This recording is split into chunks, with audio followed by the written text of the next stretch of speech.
ইনকিলাব জিন্দাবাদ। জানিয়ে দিব হাতে থাকা সর্বশেষ আপডেট বাংলা সংবাদ। প্রথমেই সংবাদ শিরোনাম। সংস্কার করা আপনাদের দায়িত্ব না, অন্তর্বর্তীকালীন সরকারকে বললেন আমির খসরু। এরপর জানিয়ে দিব তাইওয়ানের স্বাধীনতার বিরোধিতা বাংলাদেশের।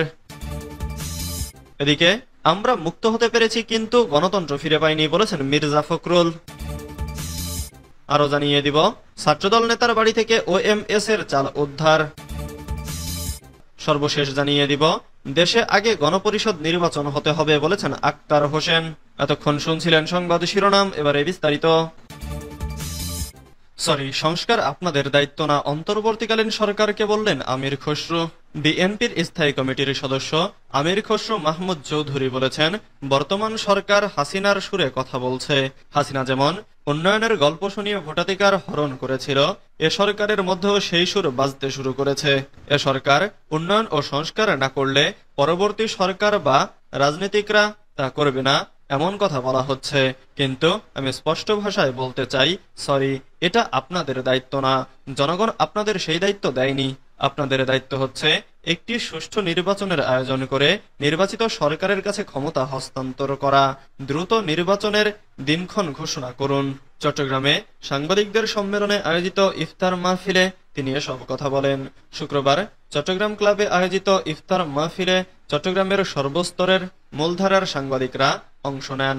চট্টগ্রাম সিটি কর্পোরেশনের মেয়র ডক্টর শাহাদাত হোসেন, চট্টগ্রাম নগর বিএনপির সাবেক সাধারণ সম্পাদক আবুল হাশেম বক্কর, চট্টগ্রাম দক্ষিণ জেলা বিএনপির সাবেক আহ্বায়ক আবু সুফিয়ান, আমির খসরু মাহমুদ চৌধুরীর একান্ত সচিব মোহাম্মদ সেলিম প্রমুখ এ সময় উপস্থিত ছিলেন। আমির খসরু আরো বলেন, ২৪-এর গণ অভ্যুত্থানের মাধ্যমে যে নতুন বাংলাদেশের সৃষ্টি হয়েছে, তরুণ প্রজন্মের মধ্যে নতুন বাংলাদেশের যে আকাঙ্ক্ষা তৈরি হয়েছে তা সবাইকে ধারণ করতে হবে। সেই আকাঙ্ক্ষার বাস্তবায়ন করবে জনগণের ভোটে নির্বাচিত প্রতিনিধি তথা গণতান্ত্রিক সরকার। বাংলাদেশের মালিকানা জনগণের, জনগণকে তা ফিরিয়ে দিতে হবে। এর একমাত্র পথ হচ্ছে জনগণের ভোটে নির্বাচিত সরকার গঠন করা। তিনি বলেন, নির্বাচনের মাধ্যমে বাংলাদেশে গণতান্ত্রিক অর্ডার ফিরিয়ে আনতে হবে। আমরা এই কাজ করেছি, আমরা সেই কাজ করেছি। আমরা না থাকলে পরবর্তী সরকার এটা করবে না, সেটা করবে না, এসব কথা বলে লাভ নাই। শেখ হাসিনাও বলতেন, আমরা বাংলাদেশের উন্নয়ন করেছি, আপনাদের জন্যই তো কাজ করেছি, ভোটের দরকার কি, এসব বলেই ভোটের অধিকার কেড়ে নিয়েছিল শেখ হাসিনা। বর্তমান সরকারও এমন উন্নয়নের গল্প শুনিয়ে নির্বাচন নিয়ে ষড়যন্ত্র শুরু করেছে বলেই মনে হচ্ছে। তাইওয়ানের স্বাধীনতার বিরোধিতা বাংলাদেশের। এক চীন নীতির প্রতি দৃঢ় প্রতিশ্রুতি পুনর্ব্যক্ত করে তাইওয়ানের স্বাধীনতার বিরোধিতা করেছে বাংলাদেশ। শুক্রবার ২৮ মার্চ চীনের প্রেসিডেন্ট শি জিনপিং এর সঙ্গে প্রধান উপদেষ্টা ডক্টর মোহাম্মদ ইউনূসের বৈঠকের পর এক যৌথ সংবাদ সম্মেলনে তিনি এ তথ্য জানান। বিজ্ঞপ্তিতে বলা হয়েছে, জাতিসংঘের সাধারণ পরিষদের প্রস্তাব ২৭৫৮ এর কর্তৃক কোনো প্রশ্ন বা চ্যালেঞ্জের ঊর্ধ্বে। বাংলাদেশের অবস্থান হচ্ছে গণপ্রজাতন্ত্রী চীন সরকার পুরো চীনের প্রতিনিধিত্বকারী একমাত্র বৈধ সরকার এবং তাইওয়ান চীনের ভূখণ্ডের একটি অবিচ্ছেদ্য অংশ। বাংলাদেশ তাইওয়ানের স্বাধীনতার বিরোধিতা করে। চীনের মূল স্বার্থ, জাতীয় সার্বভৌমত্ব এবং আঞ্চলিক অখণ্ডতা রক্ষায় দেশটির প্রচেষ্টা সম্পর্কিত বিষয়গুলোতে বাংলাদেশ চীনকে সমর্থন করে। প্রধান উপদেষ্টা ডক্টর মোহাম্মদ ইউনূস চীনের হাইনানে বোয়াও ফোরাম ফর এশিয়ার বার্ষিক সম্মেলন ২০২৫-এ যোগদান করেন এবং চীনের প্রেসিডেন্টের সঙ্গে বৈঠকের জন্য ২৬ মার্চ চীন সফরে যান। চীনের রাষ্ট্রপতি শি জিনপিং এর সঙ্গে বেইজিংয়ে প্রধান উপদেষ্টার বৈঠক হয়েছে।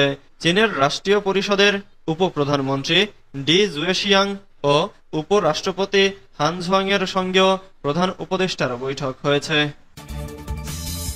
আমরা মুক্ত হতে পেরেছি কিন্তু গণতন্ত্র ফিরে পাই নাই।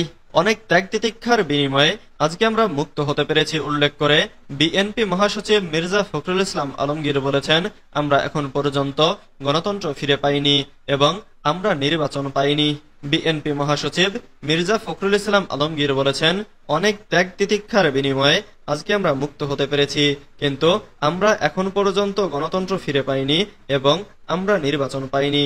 শুক্রবার ২৮ মার্চ বিকেলে ঠাকুরগাঁও সদরের রুহিয়া থানা স্বেচ্ছাসেবক দলের উদ্যোগে রুহিয়া উচ্চ বিদ্যালয় মাঠে দোয়া ও ইফতার মাহফিলে ভার্চুয়ালি সংযুক্ত হয়ে তিনি একথা বলেন। মির্জা ফখরুল বলেন, এজন্যে আমাদের নির্বাচন পেতে হলে এবং গণতন্ত্রে ফিরে যেতে হলে ঐক্যকে অটুট রাখতে হবে। সবাইকে ঐক্যবদ্ধ থেকে জনগণের কাছে যেতে হবে।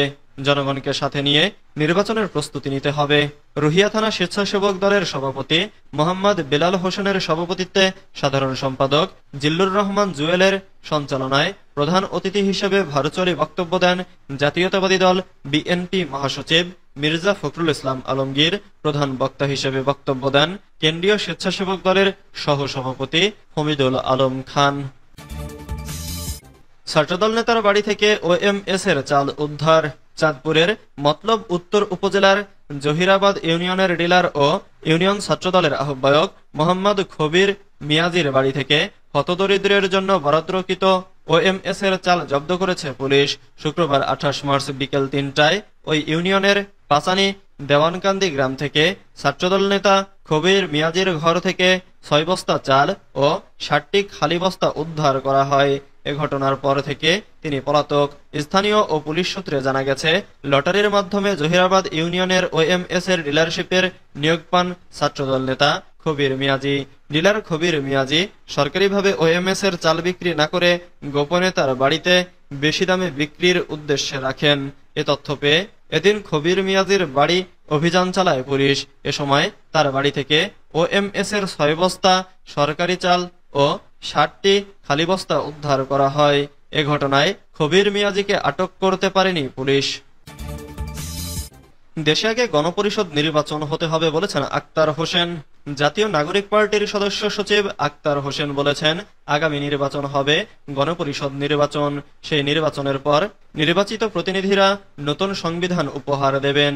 এ নির্বাচিত প্রতিনিধিরাই সংসদ সদস্যের দায়িত্ব পালন করবেন। এখানে গণপরিষদ নির্বাচন এবং জাতীয় সংসদ নির্বাচনকে এক করে দেখার কোনো অবকাশ নাই। শুক্রবার সন্ধ্যায় রংপুর জেলা পরিষদ কমিউনিটি সেন্টারে দলের আয়োজিত ইফতার মাহফিল ও দোয়া অনুষ্ঠানে প্রধান অতিথির বক্তব্যে তিনি এসব কথা বলেন। আক্তার হোসেন বলেন, 24 জুলাই অভ্যুত্থানের গণহত্যার বিচার এখন বাংলাদেশের মানুষের সবচেয়ে কাঙ্ক্ষিত বিষয়। যদি গণহত্যার বিচার না হয়, তাহলে বাংলাদেশে আবারও ফ্যাসিবাদী চক্র গুম খুন হত্যাসহ নারকীয় তাণ্ডব চালানোর চেষ্টা করে যাবে।